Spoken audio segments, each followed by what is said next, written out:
প্রীতি এই ভক্তের হাতে আমার প্রেম ডুরি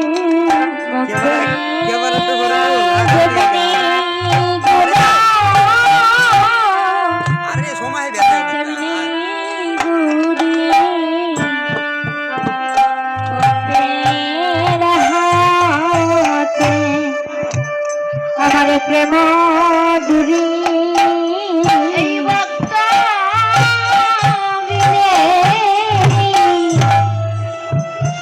আমার আর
আপনারা গোলাপ জলটা কিউবে উঠে দিবেন, দিলে একেবারে বিনাশ।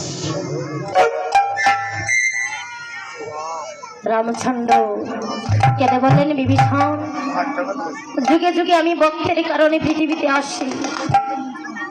যতই ভক্ত আমাকে আঘাত করে কষ্ট দেয়, কিন্তু আমি ভক্তকে কখনো আঘাত করতে পারি না। যদিও সে আমাকে আঘাত করে, আমি তাকে আঘাত করতে পারবো না। তরণী মনে মনে ভাবছে, প্রভু, অস্ত্র কি করে উঠাতে হয় সেই কথা আমি খুব ভালো করে জানি। আমরা প্রত্যেকেই একটা দুর্বল জায়গা আছে বাবা, আর সেই দুর্বল জায়গা ধরে যদি কেউ কথা বলে, ওই ব্যক্তি আর মুখ খুলতে পারে না। আজ আমার রামচন্দ্র প্রভুর দুর্বল জায়গা হয়েছে পাই লক্ষ্য। তরণী লক্ষণকে লক্ষ্য করে এমন ভাবে বাণ মারতে আরম্ভ করেছি, তরণীর বাড়ি জর্জরিত হয়ে লক্ষণ চৈতন্য হয়ে ভূমিতে পড়েছে। লক্ষণ চৈতন্য হয়ে যখন পড়েছি, রামচন্দ্র চিৎকার করে বলছে, বিভীষণ, বিভীষণ, এ কি হলো? আমি বলেছিলাম সে আমার ভক্ত, আমি তাকে কোনোদিন আঘাত করতে পারি না, কিন্তু এ কি হলো বিভীষণ? সে যদি আমার ভক্ত হতো আমাকে আঘাত করতো, আমার ভাইকে সে আঘাত করতো না। বিভীষণ, এই বনবাসী আমার একার আসার কথা ছিল।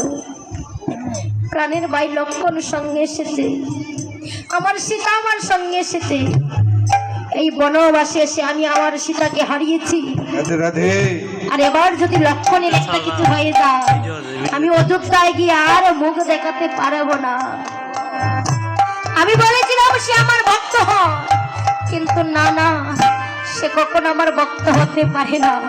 সেই যে আমার প্রাণের বাইকে আঘাত করেছে। তুমি জানো বিভীষণ, সীতা মরলে সীতা পাবো প্রতি গড়ে গড়ে, গুণের বাই লক্ষণ মরিলে আমি বাই বলিব কারে।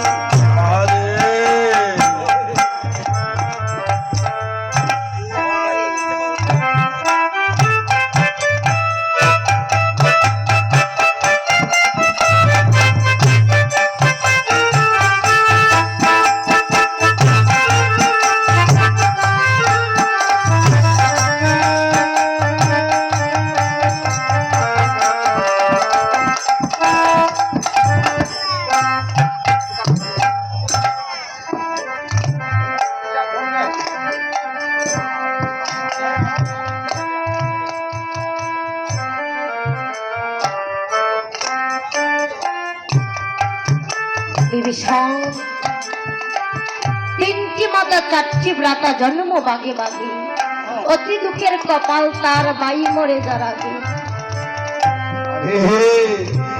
বিভীষণ, আমি সব সইতে পারি, কিন্তু আমার বাইয়ের দুঃখ কষ্ট আমি সইতে পারবো না। এই মুহূর্তে আমি তাকে বধ করব। এই বলে রামচন্দ্র যখন বধ করার জন্য ধনুর্বাণ হাতে নিয়েছে, ও মা, ভগবানের কি লীলা দেখো। যতবার রামচন্দ্র তরুণীকে বধ করার জন্য বাণ মারি, প্রত্যেকটা বাণ ফুলের মালা হয়ে গিয়ে তরুণীর গলা জড়িয়ে।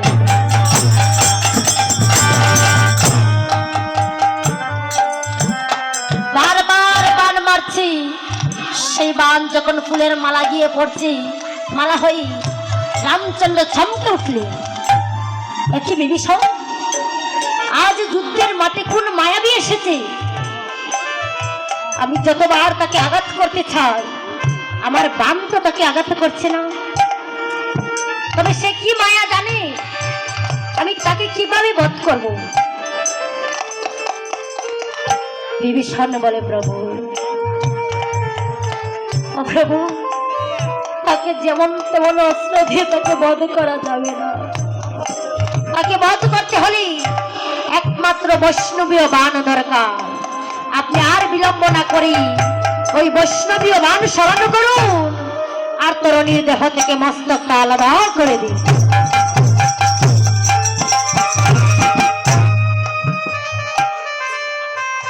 রামচন্দ্র প্রভু এবার বৈষ্ণবীয় বাণ যখন স্মরণ করেছে, বৈষ্ণবীয় বাণের তীরের মাথায় এসে দাঁড়িয়েছে। মৃত্যু বাণীকে দেখে তরুণী প্রণাম করছে। সঙ্গে সঙ্গে ওই বাণ গিয়ে তরুণীর দেহ থেকে মস্তকটা আলাদা করে ফেলে দিয়েছে।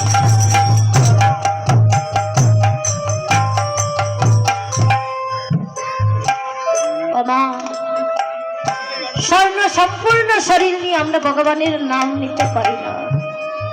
আজ তরুণী ওই কাটা মুন্ডটা ভূমিতে পড়ে গড়াগড়ি দিচ্ছে আর রাম নাম জপ করছে।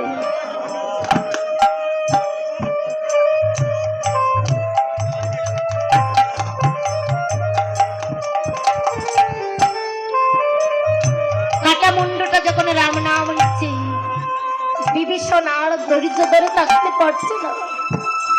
বুক ফেটে যাচ্ছে বিভীষণী, নয়নে জলে ধারা বইছে বক্ষ দিয়ে। রামচন্দ্র বলে, বিভীষণ, ও বিভীষণ, এতজন রাক্ষসকে আমি মেরেছি, কোনোদিন তোমার চোখে এক ফোঁটা জল আমি দেখিনি। তবে আজ তরুণীর মৃত্যুতে কেন তুমি এমনি ভাবে কাঁদছ? কি হয় তরুণী তোমার? তার সাথে কি তোমার আত্মার কোনো সম্পর্ক আছে? বিভীষণ নয়নের জলে বুক ভাসিয়ে বলে, প্রভু গো, প্রভু গো, প্রভু, এই মুহূর্তে আপনি যাকে বধ করেছে সে যে আর কেউ নয়,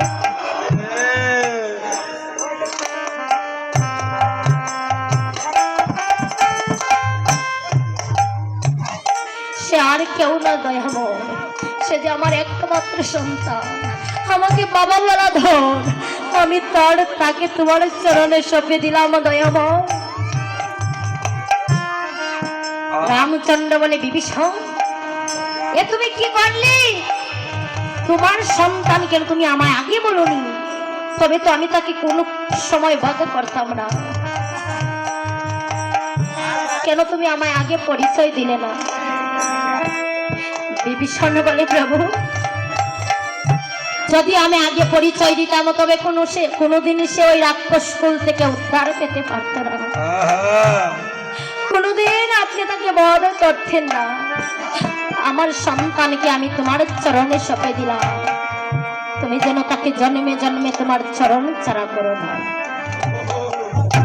রামচন্দ্র দৌড়ে গিয়ে তরণীর মস্তকটা খুলে নিয়ে বলছে, তরণী এই জগতে কত ভক্ত আমি দেখেছি তরণী, তোর মতো ভক্ত আমি আর কোনোদিনই দেখিনি তরণী রে। আজ তোর কাছে আমি বড় ঋণী হয়ে গেলাম তরণী। বল ভক্ত, তুই আমার কাছে কি চাস? আজ তুই যা চাইবি আমি তোকে তাই দেব।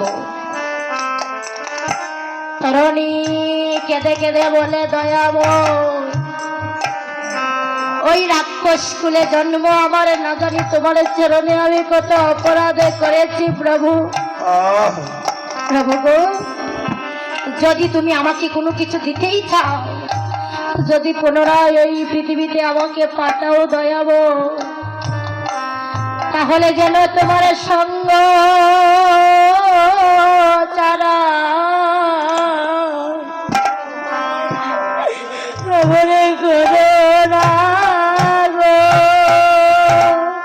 তোমার সঙ্গ যারা আমায় করো না গো, তোমার সঙ্গ যারা আমায় করো না গো।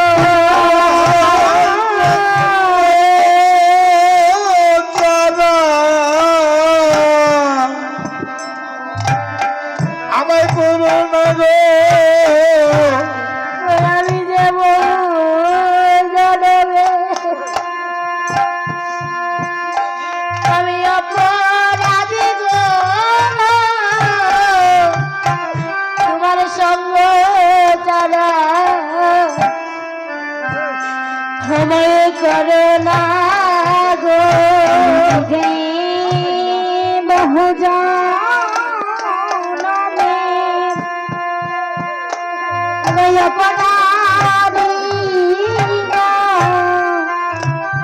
তোমার সঙ্গ ছাড়া আমায় কোনো না। আমি বহু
আমি আমি আরে কোনো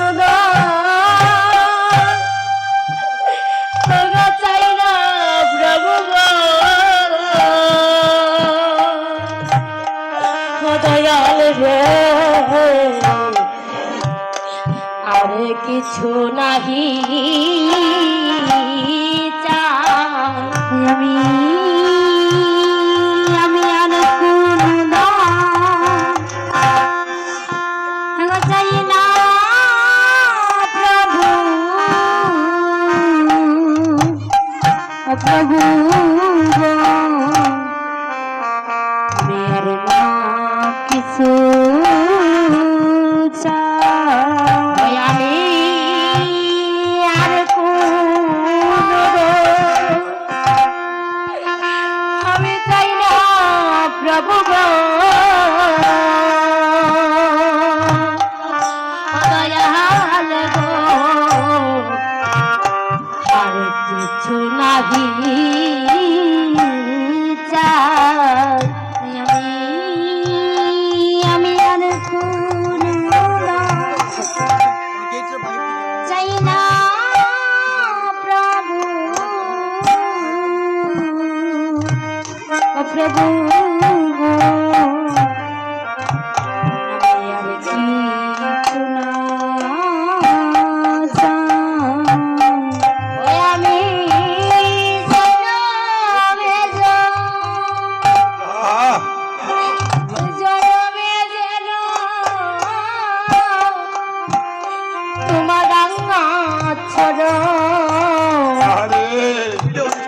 চরণে পাই গো প্রভু ও তোমার চরণে পাই আমি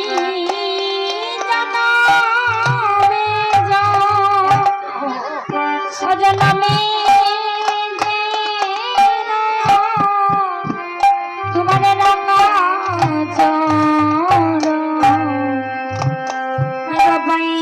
প্রভু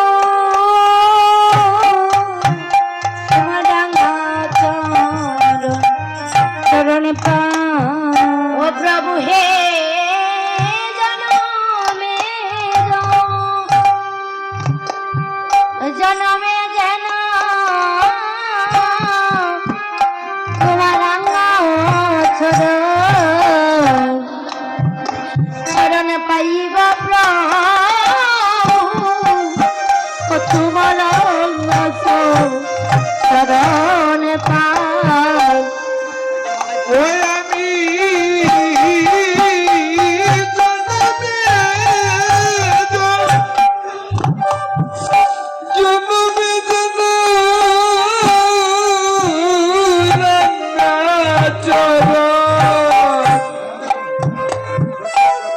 আমি পাই গো প্রভু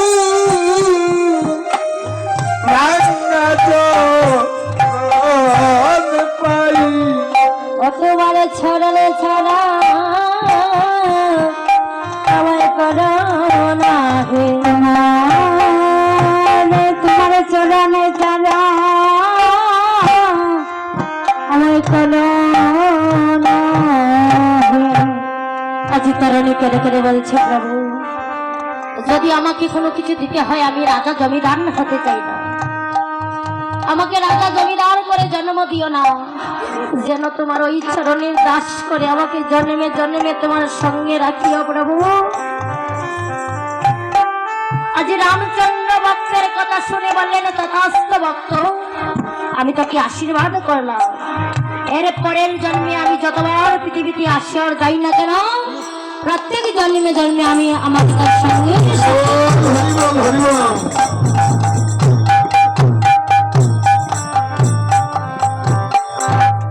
আজ রামচন্দ্র বলেন তুমি জন্মে জন্মে আমাকে পার্শ্বদ হইল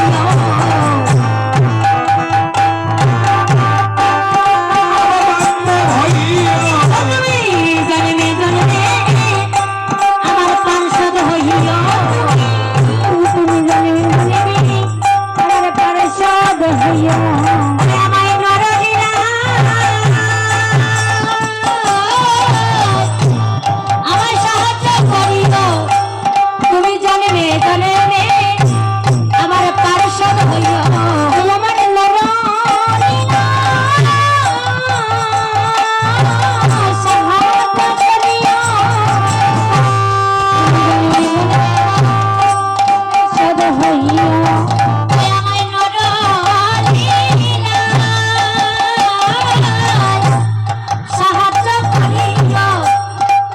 জন্মে জন্মে আমার পার্শ্বদ হইয়া